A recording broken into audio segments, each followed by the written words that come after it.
जय श्री कृष्ण। राधे राधे। आइए सुनते हैं पुत्रदा एकादशी व्रत कथा।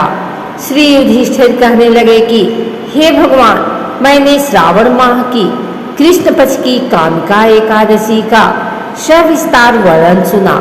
अब आप मुझे श्रावण शुक्ल एकादशी का क्या नाम है, व्रत करने की विधि तथा इसका महात्म्य कृपा करके कहिए। मधुसूदन कहने लगे कि इस एकादशी का नाम पुत्रदा एकादशी है। इस एकादशी को पवित्रा एकादशी भी कहा जाता है। पुत्रदा एकादशी व्रत करने वाले व्यक्ति को पूजा के बाद श्रावण पुत्रदा एकादशी व्रत की कथा जरूर सुननी चाहिए। ऐसा करने से व्रत पूर्ण होता है और मनोकामना पूरी होती है। अब आप शांति पूर्वक इसकी कथा सुनिए।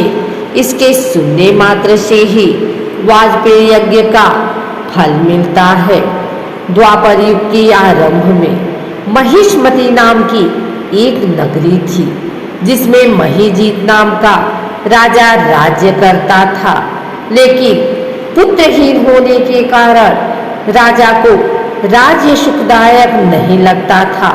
उसका मानना था कि जिसकी संतान न हो, उसके लिए यह लोक और परलोक दोनों ही सुखदायक होता है।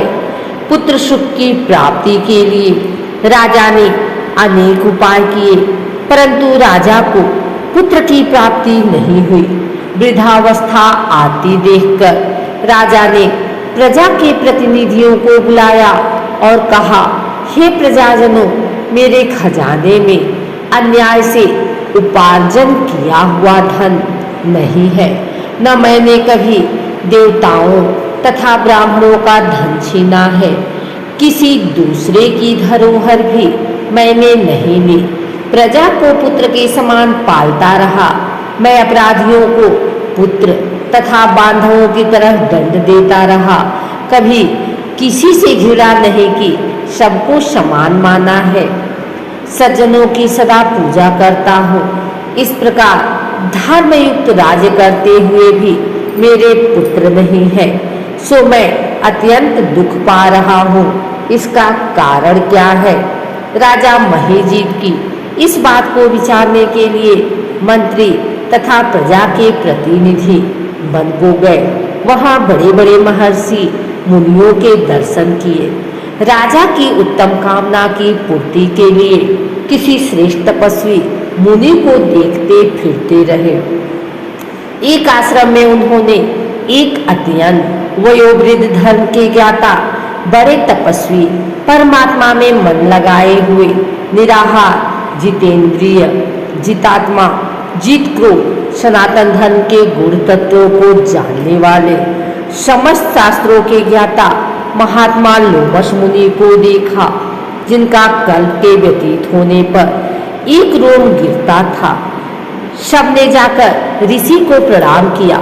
उन लोगों को देखकर मुनि ने पूछा कि आप लोग किस कारण से आए हैं? निसंदेह मैं आप लोगों का हित करूंगा। मेरा जन्म केवल दूसरों के उपकार के लिए हुआ है, इसमें संदेह मत करो। लोमश ऋषि के ऐसे वचन सुनकर सब लोग बोले, हे महर्षि, आप हमारी बात जानने में ब्रह्मा से भी अधिक समर्थ हैं, अतः आप हमारे इस संदेह को दूर कीजिए। महिष्मतीपुरी का धर्मात्मा राजा महिजीत प्रजा का पुत्र के समान पालन करता है, फिर भी वह पुत्रहीन होने के कारण दुखी है। उन लोगों ने आगे कहा कि हम लोग उसकी प्रजा हैं, अतः उसके दुख से हम भी दुखी हैं। आपके दर्शन से हमें पूर्ण विश्वास है कि हमारा यह संकट अवश्य दूर हो जाएगा, क्योंकि महान पुरुषों के दर्शन मात्र से अनेक कष्ट दूर हो जाते हैं। अब आप कृपा करके राजा के पुत्र होने का उपाय बतलाएं।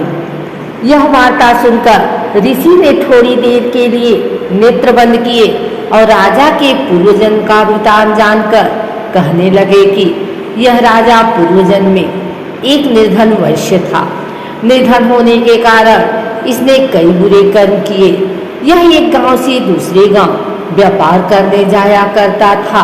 एक समय ज्येष्ठ मास के शुक्ल पक्ष की द्वादशी के दिन मध्याह्न के समय वह जबकि 2 दिन से भूखा प्यासा था, एक जलाशय पर जल पीने गया। उसी स्थान पर एक तत्काल की ब्याही हुई प्यासी गौ जल पी रही थी। राजा ने उस प्यासी गाय को जल पीते हुए हटा दिया और स्वयं जल पीने लगा।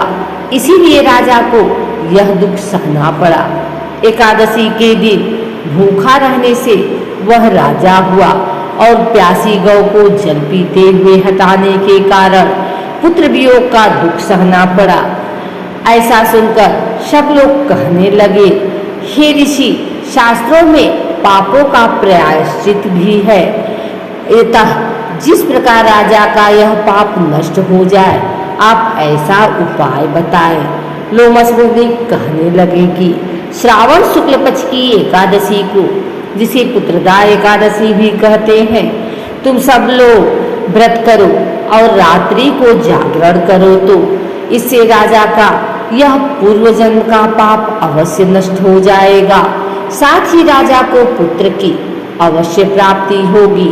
लोमस ऋषि के ऐसे वचन सुनकर मंत्रियों सहित सारी प्रजा नगर को वापस लौट आई और जब श्रावण शुक्ल एकादशी आई तो ऋषि की आज्ञा अनुसार सबने पुत्रदा एकादशी का व्रत और जागरण किया। इसके पश्चात द्वादशी के दिन इसके पुण्य का फल राजा को दिया गया। उस पुण्य के प्रभाव से रानी ने गर्भ धारण किया और प्रसव काल समाप्त होने पर उसके एक बड़ा तेजस्वी पुत्र उत्पन्न हुआ। इसलिए हे राजन, इस श्रावण शुक्ल एकादशी का नाम पुत्रदा पड़ा। अतः संतान सुख की इच्छा हासिल करने वाले इस व्रत को अवश्य करें। इसके महात्म्य को सुनने से मनुष्य सब पापों से मुक्त हो जाता है और इस लोक में संतान सुख भोग कर परलोक में स्वर्ग को प्राप्त होता है। अगर आपको हमारी वीडियो अच्छी लगी हो तो इसे लाइक करें, कमेंट करें, शेयर करें। हमारे चैनल को सब्सक्राइब करके बेल नोटिफिकेशन ऑल पर सेट कर लें ताकि आगे आने वाली वीडियो सबसे पहले आप तक पहुंच सके। धन्यवाद।